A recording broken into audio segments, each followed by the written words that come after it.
discusión del presupuesto con fuertes incertidumbres por la desaceleración económica, por el recorte, por ejemplo, que se está proponiendo a gastos de los partidos, por los gastos en salud y en un contexto de alta volatilidad como hoy mostró el anuncio que hace Morgan Stanley hablando del aumento de riesgos a los inversionistas para invertir o mantener sus inversiones en el país. De esto vamos a hablar hoy en Opiniones Encontradas. Soy José Buendía, muchas gracias por estar con nosotros en este programa en el que todas las ideas se pueden cuestionar siempre que se debatan. Vamos a ver los datos y arrancamos acá en el foro con nuestro debate de hoy.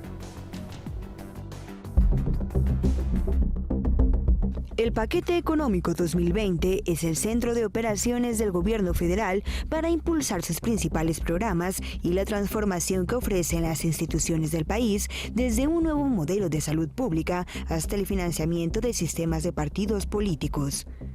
El gobierno espera que le alcance para sus proyectos prioritarios con los recursos que se obtengan de la política de austeridad y el combate a la corrupción sin una reforma fiscal. Además de que el presupuesto está sujeto a los vaivenes de la economía y su desaceleración. No obstante, hay dudas y mensajes encontrados sobre la fórmula del paquete económico 2020. Por ejemplo, iniciará la construcción de un nuevo modelo de salud con la desaparición del Seguro Popular, pero sin aumento en el presupuesto del sector, a pesar de fijarse como la meta la cobertura universal en 5 años. Posturas 1. El presidente pide que se avale el recorte de financiamiento a los partidos e invitó a los ciudadanos a fijarse muy bien qué partidos votarán en contra de la medida y demostrar así que hablaban de dientes para afuera. 2. El paquete económico que incluye el presupuesto de egresos de la Federación 2020 se construyó con el propósito de impulsar el desarrollo social e incrementar la inversión para mejorar la calidad de vida de la población en salud, educación y seguridad, aseguró la subsecretaria de Egresos de Hacienda, Victoria Rodríguez Ceja. 3. La Secretaría de Hacienda advirtió que podría haber nuevos recortes al gasto público en el corto plazo si se agotan los recursos del Fondo de Estabilización de los Ingresos Presupuestarios, ante un posible uso total de ese guardadito para compensar futuras caídas en los ingresos. ¿Quién gana y quién pierde en el presupuesto? Arrancamos en Opiniones Encontradas. Muchas gracias por estar con nosotros. Vamos a entrarle al tema del presupuesto, un tema que hoy comienza a discutirse ahí en el Congreso y inicia con incertidumbres derivadas sobre todo por la desaceleración económica, el impacto que esto pueda tener sobre los ingresos, de qué manera eso se va a reflejar en el gasto y, como usted sabe, hoy anuncios de corredurías como Morgan Stanley diciendo aumentan los riesgos en México. ¿Cuál es la señal de todas estas circunstancias, tanto presupuestales como en materia de seguridad, con los hechos que hemos vivido los últimos días en Sonora, para los mercados? Me da mucho gusto que esté con nosotros José Luis de la Cruz, como siempre, presidente del IDIC. ¿Cómo estás, José Luis? Muy bien. Un placer tenerte aquí. Gracias, Clemente. De verdad, como siempre, y Fausto Barajas, como todos los miércoles. ¿Qué tal, Pepe? Buenas tardes, José Luis. Un paseo por la economía. Sí, ¿verdad? Realista. Pues vamos a empezar, mi querido José Luis, y te diría, creo que es de los presupuestos que se van a aprobar, sin duda, con mayor incertidumbre sobre lo que se va a poder hacer con ellos. ¿Coincides o no? Mira, yo creo que hay 3 elementos que ya llaman la atención sobre lo que va a ocurrir en 2020 y cómo va a incidir esto en el presupuesto. El primero es el rubro de crecimiento económico, una perspectiva de 2%, en donde lo que se presentó el pasado 8 de septiembre se pensaba que el crecimiento en este año iba a estar entre 0.6 y 1.2, cosa que no va a ocurrir. No, eso ya descartado. Pero estaba en los criterios generales de política económica como preámbulo al crecimiento del año que entra. ¿Cuánto nos cuesta cada un punto porcentual que no crece la economía? Nada más 185,000 millones de pesos ya en términos reales, es decir, no atinarle al 2% de crecimiento, lo que estamos sacrificando ahí son 380,000 millones de pesos. Segundo tema, se tiene una perspectiva en donde Estados Unidos va a crecer y particularmente la actividad industrial, que es la que influye sobre nuestro sector exportador, sobre todo la parte de manufacturas, se piensa que va a crecer 1.1%. Cuando en septiembre de este año lo que vimos ya fue la primera caída a tasa anual de ese sector y la tendencia va a la baja. Y el tercer elemento muy importante para la parte de finanzas es la expectativa de que vamos a poder crecer la plataforma de producción en más de 200,000 barriles diarios. De petróleo. Exactamente, y en donde ese solo rubro pues va a representar, si no se cumple, un boquete entre 80,000 y 100,000 millones de pesos. Todo esto, ¿por qué es importante? Porque al final del día este presupuesto en la parte de egresos lo que está colgado es en supuestos de ingresos que, si bien ya está aprobada la ley de ingresos, ahora falta ver si la realidad va a garantizar que esos recursos lleguen para poderlos erogar. A ver, incluso antes de que se cumplan, digamos, o no esas previsiones presupuestales, Fausto, traigo dos preguntas. Una es, por ejemplo, lanzamiento de un nuevo modelo de salud con un presupuesto casi igual al que había antes, incluso creo que un poquito menos, y recorte a los partidos que podría rondar, si llegara al 50%, como hoy pidió que se avalara el presidente, a unos 2.500 millones. Estas cantidades, imagínate compararlas respecto a las que pone sobre la mesa José Luis. Mira, el tema de los partidos o sea, en términos presupuestales es ridículo el recorte del tamaño para lo que es un presupuesto de 6 billones de pesos, ¿no? Debe ser el 0.0000 algo por ciento lo que represente eso. Eso es más un tema de si hay gastos o no de repente que la sociedad considera onerosos o que los estamos gastando de manera eficiente, que yo creo que es imagen, es política. Sin duda, más que una política, ¿no? Porque hay otros que son imagen. Cuando dice el presidente que recortan y la austeridad y, digamos, se compran en vez de una Suburban, se compran ahora un bocho. Pero eso en un presupuesto de 6 billones, vaya, no impacta, pero nada. Términos, yo creo que el tema, el otro, el de salud, pues es un tema que viene creciendo. Me parece que tiene recursos insuficientes, más allá de si desaparecer el seguro popular o no ha sido una medida correcta. O sea, el tema creo que se queda corto para lo que se requiere en términos de atención médica por cómo está cambiando la epidemiología en el país. Ajá. Y aparte la pirámide poblacional en nuestro país, cómo está cambiando toda la tendencia de enfermedades y lo que se está necesitando cada vez más para atender a la población. Esos recursos creo que van a ser insuficientes y ya lo hemos visto. Más allá de la curva de aprendizaje, la incompetencia en el ejercicio de los recursos de este primer año, pues ves que claramente no alcanza y estás teniendo desabasto en muchas partes de medicamentos y atención de salud. A ver, pero incluso hay programas, José Luis, estoy pensando en Jóvenes Construyendo el Futuro. Algunos datos que ya podemos tener de este año. Es uno de los programas estrellas, de los más importantes de política social del presidente, del actual gobierno, y de la cantidad de becas que se entregaron, cerca de 1 millón. Solamente 15,000 jóvenes están consiguiendo empleo. ¿Está bien o no está bien usado ese recurso? Porque es otro rubro que está dentro del presupuesto de este año. En ese aspecto déjame agregar un elemento más. Ajá. 0% de crecimiento. Ajá. Con la necesidad del famoso 1 millón de empleos que todos los años tenemos. Es decir, al final del día lo que estamos viendo en estos momentos es que el mercado laboral está siendo sujeto a la presión ante el nulo crecimiento y que en los últimos meses han sido caídas en el PIB de generar empleo.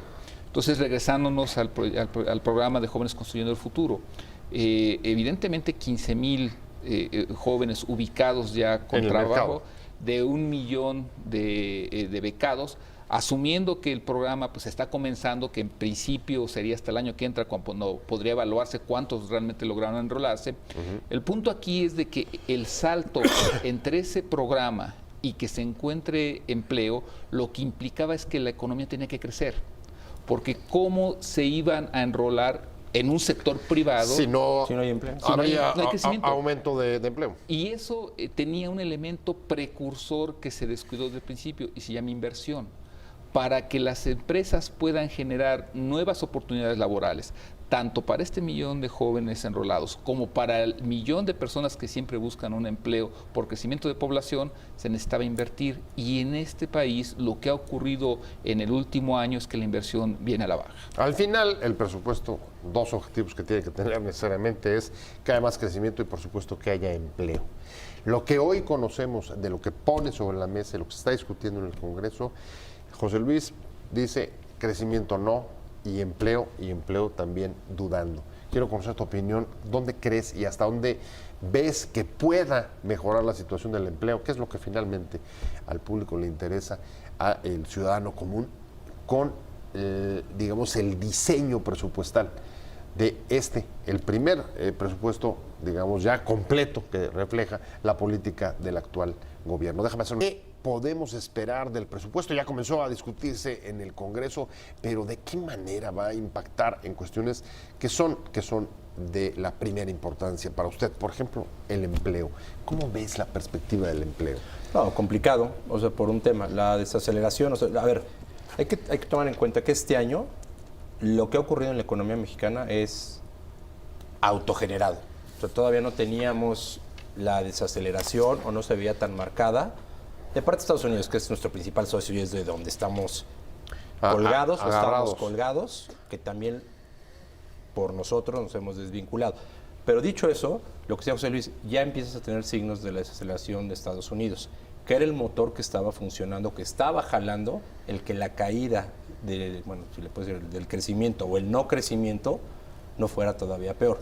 Si eso empieza a deteriorarse, no ves claramente que los otros dos motores de la economía, sea la inversión y el consumo interno, se empiecen a reactivar. La inversión está, no sé si llamarle deprimida, pero sí está muy ¿Cómo la calificarían? caída. Tú dices deprimida, ¿cómo la calificarías? Pues es negativa. La inversión.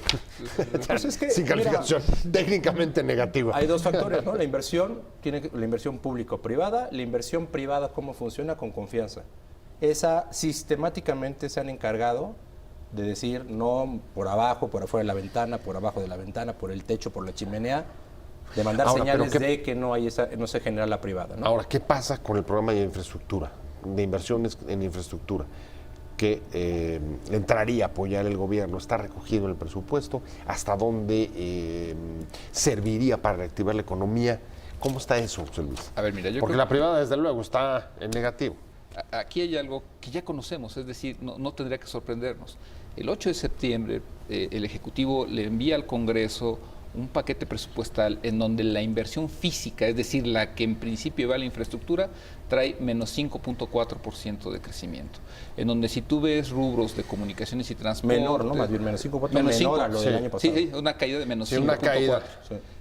Si tú ves rubros, comunicaciones y transportes, ves la parte de agua, salvo Pemex y algún otro rubro menor, lo que ves es en general menor presupuesto. ¿Esto qué implica? Plan Nacional de Infraestructura evidentemente es algo muy importante, pero ahorita no se ve reflejado en el presupuesto, es decir, para el 2020 presupuestalmente no existiría.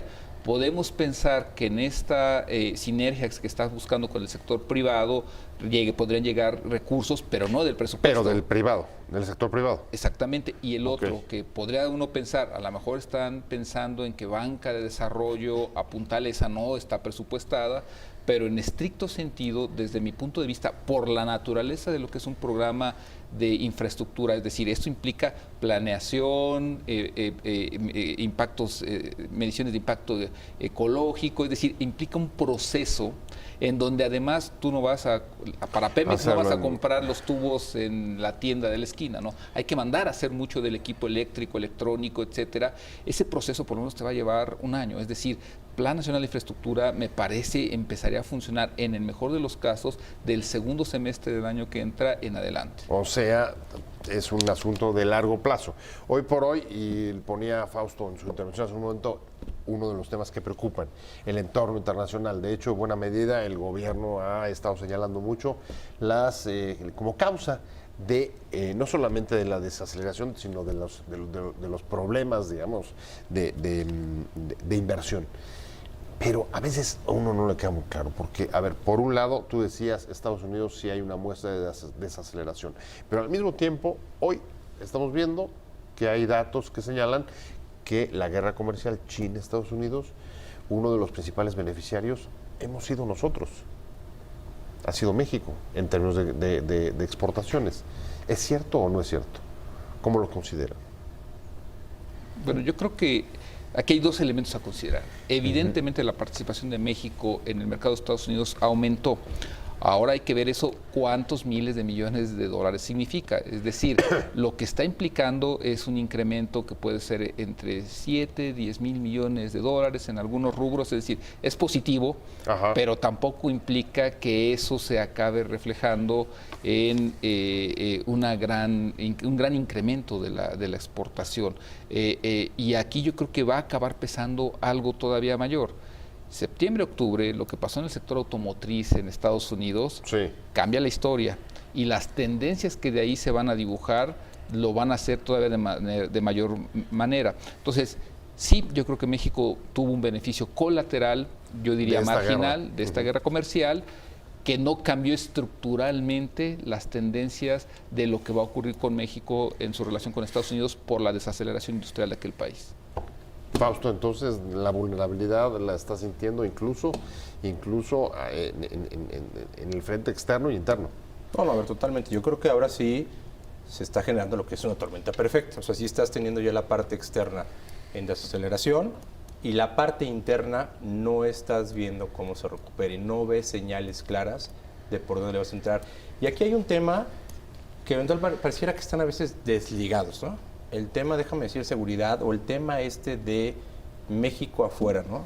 Estos eventos recientes, lo de Culiacán y la tragedia que pasó hace un par de días en Sonora con la familia Levarón, yo creo que tiene un impacto mucho mayor de lo que se puede prever en términos de lo que es hacia afuera, cómo se ve a México, ¿no? Porque estas imágenes dan la vuelta, y si teníamos, ¿no? Ya es cuando empiezas a ver aterrizado el desmantelamiento de varias áreas del gobierno, ¿no? El Consejo de Promoción Turística, ProMéxico, todas estas agencias que sí probablemente no eran las más eficientes en todo, pero que tenían un trabajo hormiga de estar, ¿no? Cabildeando a favor de los intereses de México en términos de comercio, diplomáticos, ayudar. Hoy no los tienes. Creo que el escenario también potencial de inversión, o de ver a México como un destino de inversión, más todas las señales que hemos mandado de no, ¿cómo llamarle? De no darle certidumbre a la inversión privada, se vuelve todavía un entorno mucho más complicado, porque esto ha sido a lo largo de estos meses. O sea, todavía no hemos visto, bueno, sí, en el primer semestre la inversión extranjera directa cayó más o menos 4 mil millones de dólares. Para que nos demos una idea, más o menos México capta que 30 mil millones al año. En un semestre, pues más o menos 15 mil. Pues cayó del orden del 25 al 30% la captación de inversión extranjera directa. Si esa tendencia sigue, que no veo por qué cambie, porque no hemos hecho nada diferente, pues yo creo que el año que entra, pues sí se ve también en términos de crecimiento. O sea, volviendo al tema del presupuesto, ¿qué trae los criterios? Traen en 1.5 a 2.5 el rango de crecimiento. Nadie veía ya México creciendo arriba del 1.3. A ver, inseguridad, violencia, críticas sobre el Estado de Derecho, respeto a la ley. Hoy el presidente, tomando lo que pone, el tema que pone Fausto sobre la mesa, sigue defendiendo su estrategia y dice, sí está funcionando, y sigue apostando, sigue defendiendo el tema de gasto social para, digamos, como condición para controlar, para parar, digamos, la violencia. El presupuesto, la discusión ha comenzado, un presupuesto rodeado de incertidumbres. Antes de irme a la pausa, nos quedamos en el tema de el impacto, decía Fausto, que puede tener como parte de estas incertidumbres la inseguridad, derivado de masacres como la de Sonora o el problema de Culiacán, las intervenciones del propio gobierno de Estados Unidos sobre declarativas hasta ahora sobre el asunto. Pero al mismo tiempo, te decía, José Luis, el presidente defiende el desarrollo social es la condición para que la estrategia funcione. Le parece que va bien y que en todo caso, digamos, minimiza ese aspecto sobre el impacto que pueda tener en la imagen del país. ¿Cómo lo ves tú en relación con la inversión? Yo creo que aquí hay un elemento en donde el presidente podría tener razón, Ajá. si estuviera ocurriendo otra cosa. ¿Cuál es? El 84% del valor agregado del crecimiento del país es del sector privado. Si en este momento estuviera corriendo por un camino bien pavimentado, es decir, estuviera fluyendo la inversión del sector privado y estuviera generando el crecimiento que más o menos es un 3% en promedio anual en los últimos 12 años, eso permitiría que el gobierno apostara, como lo está haciendo, con mucha fuerza a que su gasto tuviera una intención social. El problema es de que el pilar del crecimiento, que es la inversión privada, por la incertidumbre que se ha generado, las reservas que hay a nivel nacional e internacional, no está fluyendo.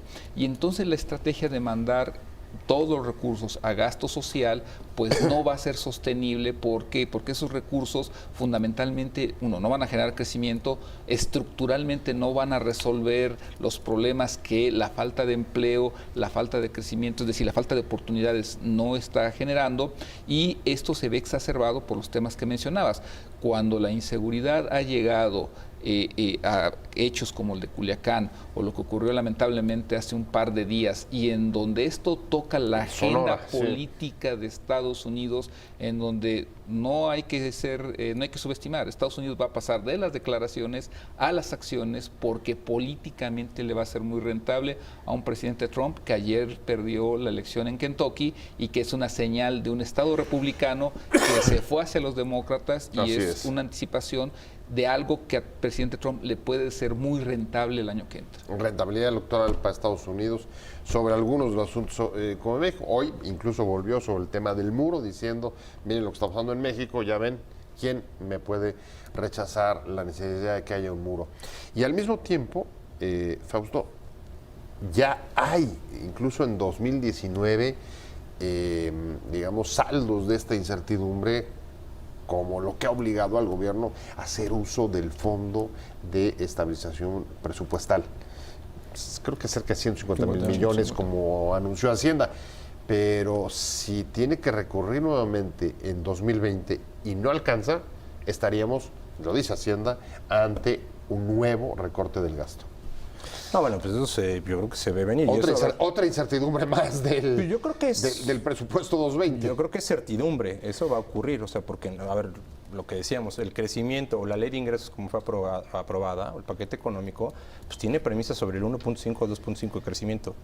En la banda baja nadie ve a México creciendo a 1.5, ya lo ven por abajo, ya de saque tienes una sobreestimación sobre los ingresos fiscales. Pues traerías, si voy a los datos de José Luis, 185 mil millones de pesos menos. Pues si vas más o de menos... De entrada, si es un punto. Si es un punto, ¿no? Digamos, ponle tú, asumiendo que crezcamos al 1, pues vas medio, ¿no? Vas a hablar de ¿qué? 90 mil millones por ahí.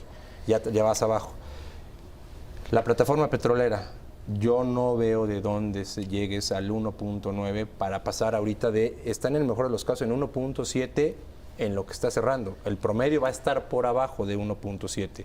Subir 200 mil barriles de producción petrolera se ve cuesta arriba. Ya vas a tener ahí una sobreestimación de los ingresos. Entonces, con esas dos variables puestas ahí, y si esto se magnifica, como dice José Luis, bueno, te bajas un punto, vuelves a estar como este año en cero, pues estás hablando que tienes un boquete que si te vas a quemar el Fondo de Estabilización de los Ingresos Petroleros en el margen. Y habría que agregar, José Luis, venimos de un año de austeridad y recortes tácitos en el gasto a lo largo de 2019. ¿Te caben o ves lugar para mayores gastos, recortes del gasto el próximo año? Mira, el punto aquí es de que si los ingresos no llegan, no va a ser una opción el que lo no va a ser elección. O sea, no. ¿Por qué? Aquí hay dos aspectos fundamentales. El primero es, si la plataforma no se cumple de producción, si la perspectiva, el modelo de negocios en realidad de Pemex no se cumple, vas a tener a las calificadoras empezando ahora sí a juzgar no una perspectiva, sino tu propio modelo de negocio planteado del cual depende el gobierno. ¿Creen que anticipen calificaciones sobre Pemex y sobre la deuda soberana del país? Habían dicho que hacia marzo. ¿Ustedes creen que esto se puede adelantar? Lo digo por lo que acaba de salir a decir Morgan Stanley. No sé si eso tiene algún impacto, digamos que el consenso empiece a no tener que esperar hasta entonces. Mira, yo creo que las calificadoras no van a hacer apuestas arriesgadas. Hoy y lo dijo Moody's en su momento, vamos a evaluar los resultados. Y esa evaluación de los resultados se llama marzo, junio del año que entra. Es decir, tampoco es que ya falte mucho, pero ya van a ser sobre números concretos. Y ese es el primer elemento. Es decir, ya sobre las finanzas públicas no nada más pende el recorte, sino la evaluación que va a hacer en primera instancia sobre la viabilidad del modelo de negocios de Pemex y lo que está vinculadito con eso, la calificación sobre la deuda soberana. Es decir, lo que ya está en juego ahí es algo más que el recorte presupuestal. Asociado con eso, ¿qué va a ocurrir? Si no se cumplen los preceptos de crecimiento y de plataforma petrolera, tiene que venir un ajuste macroeconómico, un ajuste de finanzas públicas a fondo. Y entonces lo que va a tener que hacer ahí es un reordenamiento del gasto que va a implicar ajustes y en donde me parece que lamentablemente la variable que puede quedar en primera instancia es lo que siempre ha ocurrido, la inversión. Ahora, no sé hasta dónde, pero regreso sobre el punto de los mensajes que incluso antes de la aprobación de este presupuesto ya están lanzando bancos como el que cite Morgan. Hoy mismo, Fausto. A ver, ¿hasta dónde esta clase de mensajes, digamos que pueden hasta provocar o acelerar una inhibición de la inversión? No, yo creo que, a ver, eso, y yo creo que cada día se está reafirmando, y mensajes como los de Morgan de hoy, pues ya se están haciendo una constante. Entonces, las calificadoras van a esperar pues, en marzo, cuando tengan que hacerlo, pues porque así son los procedimientos hasta que vean resultados. Pero lo que te preocupa, y como decíamos ahorita con el tema de seguridad, y no es porque la seguridad ya se haya deteriorado con estos dos eventos. Estos eventos fueron de clase mundial, o sea, fueron una cosa brutal lo que vimos en Culiacán por la magnitud y lo que ocurrió en Sonora con Villa de Barón, ¿no? Porque también, digamos, Bueno, masacres de ese museo en México, pero involucró a ciudadanos con doble nacionalidad, donde los Estados Unidos dijeron, ay, a ver, ¿qué está pasando, no? O sea, pusieron los ojos sobre México en casos ya muy específicos, ¿no? Donde involucraste, es una forma brutal de asesinar a personas, ¿no? Niños, mujeres, o sea, sin razón, ¿no? Digo, ¿no? Pero esto volteó y puso los ojos en México. Más todo esto que estás viendo ya en la parte, déjame decir, de las inversiones, pues creo que ahora sí, México no las trae consigo, ¿no? El gobierno no está generando el ambiente o no está generando las condiciones para que la sociedad transite o vaya, ¿no? O sea, transitando de manera acorde o vaya creciendo, ¿no? Tenga un buen ritmo, ¿no? O sea, estás viendo una espiral hacia abajo de lo que está ocurriendo en México en este primer año de gobierno, en todos los frentes, ¿no? ¿Hasta dónde? Creo que esa es una pregunta en la que se tienen que estar haciendo incluso los legisladores hoy. ¿Hasta dónde situaciones como los que pone Fausto López, el que estemos en la mira de Washington, pero también de políticos y legisladores congresistas de Estados Unidos, puede afectar no solo la imagen, sino pues las perspectivas y la percepción sobre el desarrollo de la economía del país? Déjenme, ¿cuál es el mensaje del presupuesto 220 que comenzó hoy a discutirse ya en el Congreso? José Luis de la Cruz, el saldo que podemos esperar, lo ponía sobre la mesa Fausto hace un momento. ¿Qué saldo puedes esperar de la situación actual y sobre todo la incertidumbre sobre este presupuesto? Mira, yo creo que al final de cuentas el presupuesto nos da una idea muy clara, es la inversión no va a ser mayor a la de este año, va a ser inferior, el gasto al que le están apostando es al gasto corriente, al gasto operativo que ya sabemos en este país que produce, que en esencia es no crecimiento, es una red social de protección que en el mejor de los casos pues va a ser paliativo a lo que se está viviendo, pero no va a revertir las tendencias que estamos viviendo. En realidad me parece que la oportunidad y me parece que la obligación que tiene el Congreso es de tratar de hacer ajustes al presupuesto, porque si no asignan más recursos a la inversión y no se le da un sesgo de mayor colaboración con el sector privado para generarle certidumbre, y yo diría, y un pacto por la preservación del empleo, lo que vamos a empezar a conocer a partir de enero mismo son cifras en donde si ahorita estamos hablando de desaceleración, a partir del primer trimestre del año que entra, lo que vamos a hablar es ya de cómo esto llega en cuestión llamada desempleo. O sea, advierte, posibilidad de que se dispare el desempleo. ¿Tú crees que está resignado el gobierno un poco a decir no vamos a crecer, distribuyamos lo que se pueda? Pues a ver, yo creo que el presidente, o sea, hay un tema de tratar de mantener la estabilidad financiera como de lugar, pero a un costo altísimo, ¿no? Y no porque, a ver, pero yo creo que de manera errónea entendido. Ustedes un presupuesto para no crecer porque está mal enfocado, lo discutimos hace rato. este tema de que el gasto social el gasto social debería ser generar empleo, generar inversión para que estuvieras generando condiciones de empleo y estuvieras sacando a gente de la pobreza y utilizar mecanismos de política social o política económica para reducir las brechas de desigualdad. Para eso se usan las políticas públicas. No estás viendo en este presupuesto, nuevamente como el último del presidente Peña, son de veras presupuestos para administrar la coyuntura, y el presidente aquí el mensaje que ha mandado es un pavor a las calificadoras y para decir, ahí está el macroequilibrio, ahí está los equilibrios fiscales están a todo dar, pero no está viendo inversión. La inversión, que decíamos es mínima, es nada más para dar un dato en perspectiva. O sea un poco... Del 5% al 2.3%. Si habría que decir un poco la perspectiva de este presupuesto es aguantar. Ya me voy. Muchas gracias, José Luis de la Cruz. Un placer haberte tenido, presidente del IDIC. Muchas gracias, de verdad, como siempre, Fausto Barajas. Gracias a los dos, pero sobre todo gracias a usted por haber estado con nosotros hoy en Opiniones con Carlos. Espero aquí más.